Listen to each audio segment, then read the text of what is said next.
Thanks for tuning in again, everybody. We're back with your favorite podcast, Luca's Tigers and Bronze, oh my.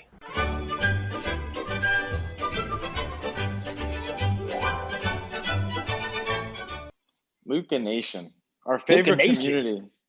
Our favorite community. I want to talk about a topic that I think is going to be interesting. I think you guys are going to take a lot of value out of this, and it's based on the fact that we've gotten quite a few questions about this. So I'm going to jump right into another episode of Luca's Tigers and Bronze, oh my.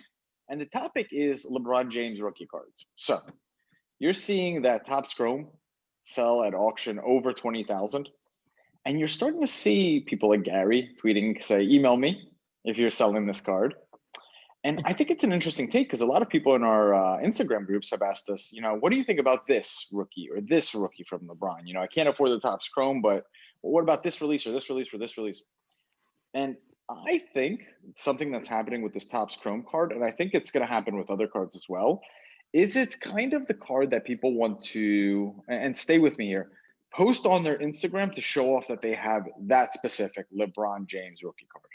So it's not that they're investing in LeBron James as a rookie. They're investing in what they think is a piece of art that they could show off and kind of have a signal to be like, hey, I've made the right investment. Do you see that kind of thing happening with the LeBron card and with other cards in general? 100%. I mean, it might be tough with LeBron, because of the population and stuff like that. But yeah, enough to make the price go up. There's going to be what I consider like a new category of sports card. Maybe it's just going to be in basketball cards and just with the GOATs. And right now I guess we're lucky because in basketball we do have one of those once in a generational guys, right? But yeah, it's people who are buying that. A very small percentage of them are buying them because it's a great investment. Now, they'll make money on it, sure, because that's what happens. This demand comes in. There's going to be this new level, this new segment of demand where people are buying it, not because they need it, not because it's an investment thing. It's more of a flex, right? It's the purple Lambo that they put on Instagram, right? It's like, hey, I have this card. And when that card goes up, some of the other cards will become bargains by comparison, especially when there are pops on them, right? I mean, you'll look at a million other cards of his, the finest ones and, his Fleer ones and all these other ones. I would not be chasing those other ones because I think what you're saying is right. The demand that's coming in is not a demand for LeBron cards. It's not a demand for LeBron rookie cards. It's not an increased demand for LeBron. It's an increased demand for that one card that everybody else has. You saw a similar thing with Pokemon. And everybody was like, oh, the Charizard goes up. It's going to bring up the value of everything else. Well, in the last multiple auctions, Charizard has gone up and set a record price each time. But some of the other hollows, even the number 2, like Blastoise or Venusaur or whatever else, they have not set records along with it. I think eventually it will. We've talked about the rising tides.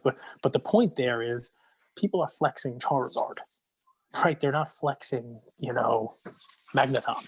Hold that one up and it's like, oh yeah, this is half as rare. This is twice as rare. There's half as many in the pop report. No one cares about that. They want that card because the common folk, the people who are not in this every day, they just know that. They know that's LeBron's rookie card. They don't know the LeBron Mystique or the LeBron Fleer or Bazooka. How fascinating is that, right, Kate? Like that, if you think about it, Instagram and our social media is like our own museum, isn't it?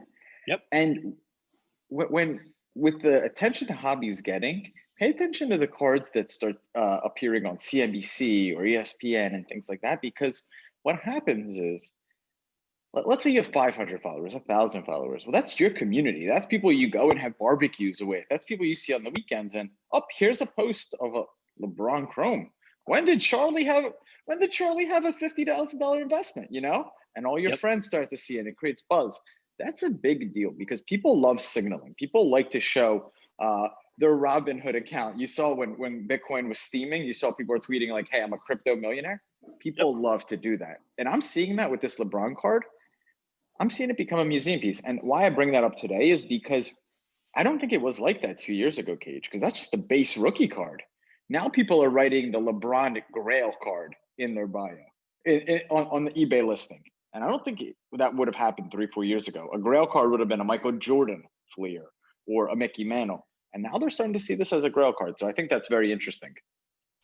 So what's next for our audience on the Grail cards? Can I make a suggestion? A card that's similar to it? Luka Silver. I wonder if oh, interesting. You think Yeah, that's the Luka next Grail Silver. card? And I know everybody's like, oh, silver, don't chase silver. But there are other variants of the LeBron. There are refractors. There are X factors. There are golds and there are blacks. And, those are great. I'm sure that they will go up, probably not exponentially like the base card is going to go up, right? I mean, they have to go up because, people shouldn't be paying more for a base than a refractor. Right. But you've seen those go up as well. And yes, the Luka blue and the Luka red and the Luka black and gold and, purple ice and blue ice and those things, they'll all be worth more. But I view that Luka Silver as like the iconic, card, the next gen guy. And if he does what everybody, thinks he's going to do, that'll be the next one. That kind of mirrors and that. Here's the thing with that. Iconic, right? You would for me, I love the Luka Prism Blue. That's such a cool the jersey color. But it's a really hard card to signal with because it's expensive, but you don't really know how much it is. Right. Luka Silvers, they sell so often. There's that liquidity where people instantly know, wow, that's a 15. That guy's has some deep pockets, right? That's the first thing that you think. I actually think I'm giving people an alternate play that want to get in on LeBron. And it's actually going to be two plays, Cage. I wanted to give a little bit of variety here and let people choose their own way, okay? So I think it's going to be his chalk toss card from 2008. It's card number 23, which I think is super cool. It's iconic. You see LeBron. I love that release. I think 2008 Topps Chrome is going to be a pretty iconic release in and of itself. And I also think the 2008 Topps Chrome 24 card, where it's LeBron guarding Kobe. And I think together, actually, those are a really interesting combo side by side, right? Because you got LeBron in both of the cards, and then you have card number 23 and 24. They did a great job of that. I think that's the next iconic card. If you missed the boat on LeBron, that's the card I would look at. And Cage, just to wrap here, I didn't want to bring them a PSA 10, 9, 8, the refractor, whatever version, because we all have different kind of price points, right? You could even get the Topps release of that, which is the paper. I think just that image, just that graphic, I think that is the iconic piece. And wherever you want to invest, whatever price point it is, I think it's a good investment in those two cards. You're on mute, Killer. I like it. You see that one, and you see also, the chalk toss, the him guarding Kobe, the one that's the second year where he's doing his dunk under. You're right. I think those are the next level, right? Those are the ones that when people are looking for those iconic poses or those cool cards for LeBron, that'll be the next level that they look for. So I like the play because that LeBron, if you got into the hobby in 2018, it was $1,000. End of 18, 2,500, $3, and it's gone up. And, you had a chance. I think at the end of the year here, this summer it was going back down 7,500, 8,000 now. Did I see one sell for like $27,000 or some crazy 20 whatever? I mean, it's just insane. So, guys, we started talking about it yesterday. We want to get back to our basics. This is a great play that Andrew's bringing. It's you don't have to be PSA 10. It's if you want to get into a LeBron investment, the LeBron craze, the LeBron hype. There will always be people looking for LeBron. Those cards that he's talking about, those are iconic poses, and that is really what that segment is. Everybody's looking for the next, right? It's oh wow, Pokemon's next. Let's go to Yu-Gi-Oh. Let's go to Dragon Ball Z. What's next? The same thing will happen with LeBron. When that card, that rookie Chrome of his prices out, people are gonna be, oh, what's the next one to pop? And that chalk toss is gonna be an iconic one. The one with him and Kobe on the same card, iconic card. So I like it. I like the idea, and it's one where you can get ahead of it.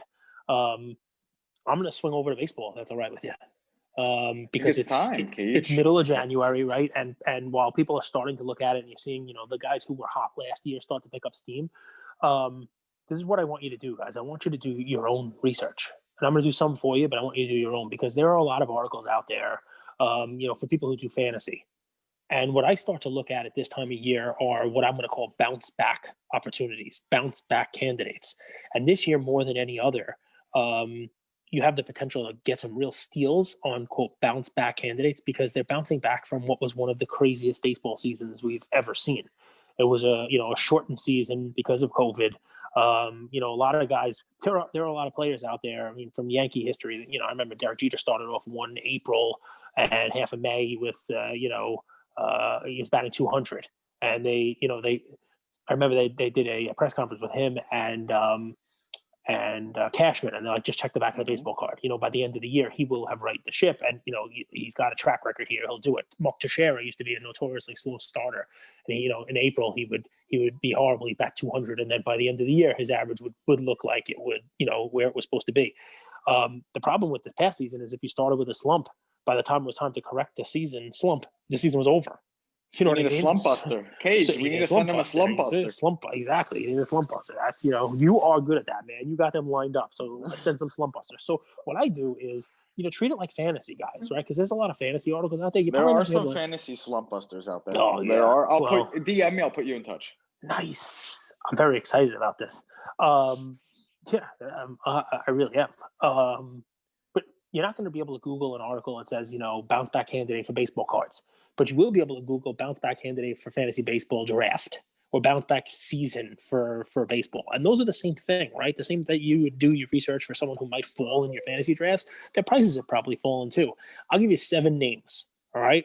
And I'll give you a play. My first one is easy. I've talked about it a bunch of times. It's Christian Yelich, right? And there's data behind it, right? And if you want to check out his 2013 update, paper or Chrome, you can get PSA 10s for less than $200 right now, which is crazy because, this is a guy who has already won an MVP. He was spoken about in the same, breath as a Mookie Betts and, top player in the National League. It's going to be, him and Tatis and Betts and, Freddie Freeman. They're all, in that range, but his card is not, it's selling for less than Acuna. It's selling for less than Tatis. It's selling for less than these guys. And he's already won an MVP, right? So that's, you just keep that in the back of your brain. So I'll give you a bunch of names, but let's just start with Yelich, who in 2020 only batted .205. But managed 12 home runs, which for a shortened season, it was, a little less than a third of the season, but basically would be a 30 home run thing. His big problem in 2020 was his strikeout numbers went up a lot. And his strikeout rate was like 30%. It was only 20% in 19. But, one of those fancy stats, right? They use the exit velocity and hard hit ball rate. The highest average exit velocity in 2020 was Fernando Tatis with 95.9 miles per hour. Yelich was third at 94. So if he gets the strikeouts, back in check, the guy won batting titles back-to-back years, 18 and 19, right? So he will revert back to the norm. The guy's been playing from 2014 to 19. His strikeout rate was always around the 20% mark. He fixes that. It doesn't strike out at that increased rate, and you got a guy who's going to be playing at MVP caliber, and you're getting him at a 200 hitter price tag. Same thing with Nolan Arenado, right? This is a guy. You're betting again on a track record, right?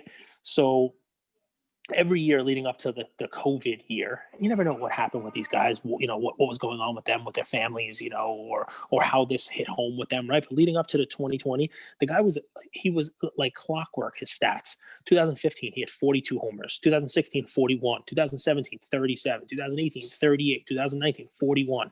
And he batted somewhere between 287 and 315 in all those years.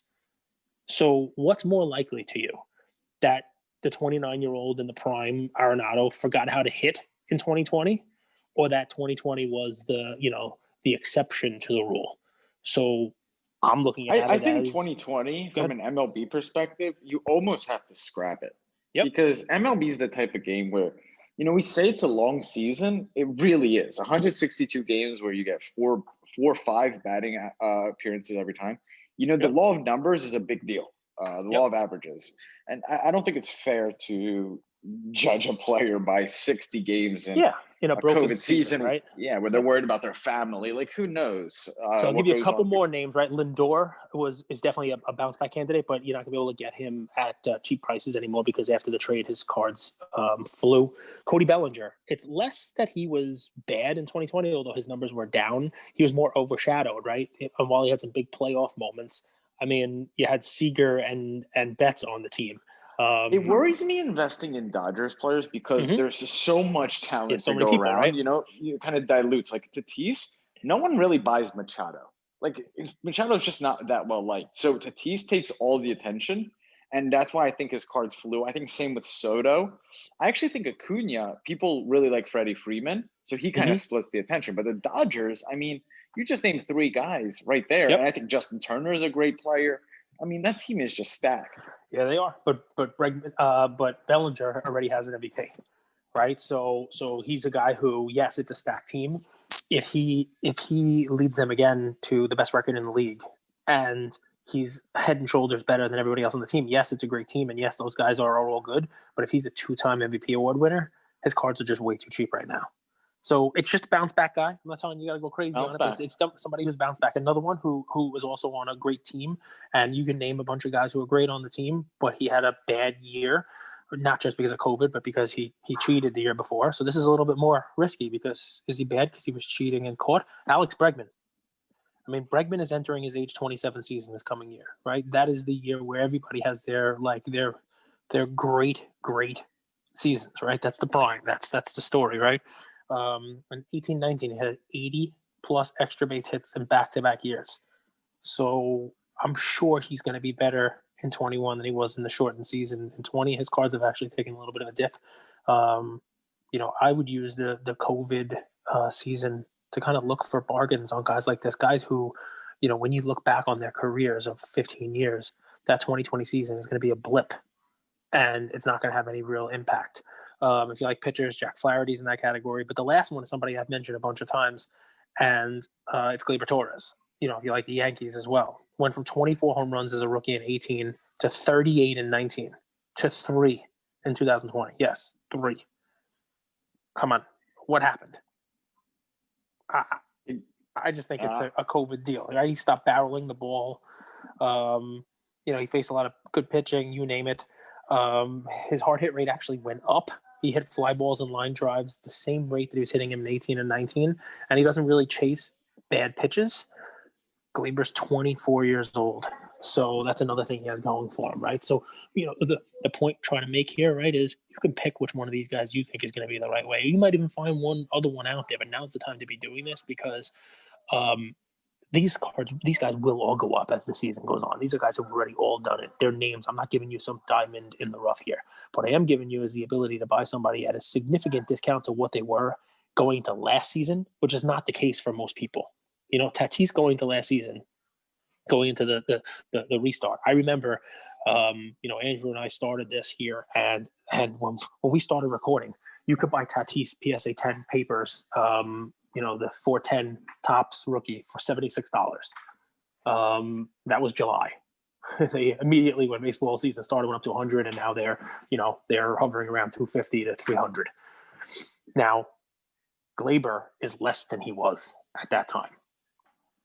Yelich is less than he was at that time. Bellinger is significantly less than he was at that time. These guys, the rest of the guys who performed at or better than they were going to last year, those guys, their prices have really gone up. I expect these guys to have good seasons. And as soon as they started off, first of all, it's going to be a run up in the season because people are anticipating it. You just haven't seen that yet because you're early on these guys, which is why we're bringing them to you now. But if they start off hot, Bellinger starts off with a couple of home runs, that card is automatically back to where it was supposed to be. And, lucky for you, you're listening to us and you're able to get in on it early. Love it, Cage. Can I just take a second here, right? Yeah, so today is 6 months for us. We didn't make a big fanfare. We didn't make a big deal about it. We really didn't. Because we've had a crazy, last week. We had a lot of guests on. We had, the Mickey Mantle guest. We had, Cherry Collectibles from Australia. We had Conrad on. We had a lot of guests on, and it's just been a real whirlwind week. And I see a lot of people on, on Instagram, and they big celebrate, right? Oh wow, 6 months! Look what we did! Look how many listens we have with somebody. I'm gonna flip it around, and for 6 months, we want to say thank you. Thank you to everybody listening to this. Thank you to Luca Nation. Thank you for listening to us and putting up with us for 6 months. More importantly, the content is what it is because of you guys. We love each and every one of you who's joined the group. If you're listening to this and you haven't joined one yet, you're one of those few, maybe a new listener, send us a message. We'll get you in one. Some of our best ideas, some of our best content, some of our best conversations, and definitely some of the best questions that we have for our guests come from those groups, come from you, from Luca Nation, the listeners. We love every single one of you. So thanks for riding with us for the last 6 months, and we hope for the next 6 months we're able to do a whole lot more of what we did, and finish the year strong. What do you got, Andrew? From the bottom of my heart, thank you. This has been the best 6 months of my life, man. Because they say like making money is great, but having purpose is even better. and having people that we could talk with, engage with, make friends virtually, and hopefully one day we meet, whether that's at national, it's amazing. I could have never imagined it, and I just want to thank them as well. There you go. All right, guys. We hope you appreciate the brevity on this one. Have a good weekend. Take care, everybody. Thank you for spending some time with us on another episode of the Lucas, Tigers, and Bronze Oh My podcast. Do us a favor and like, subscribe. You know what? Don't just like and subscribe. Everybody does that.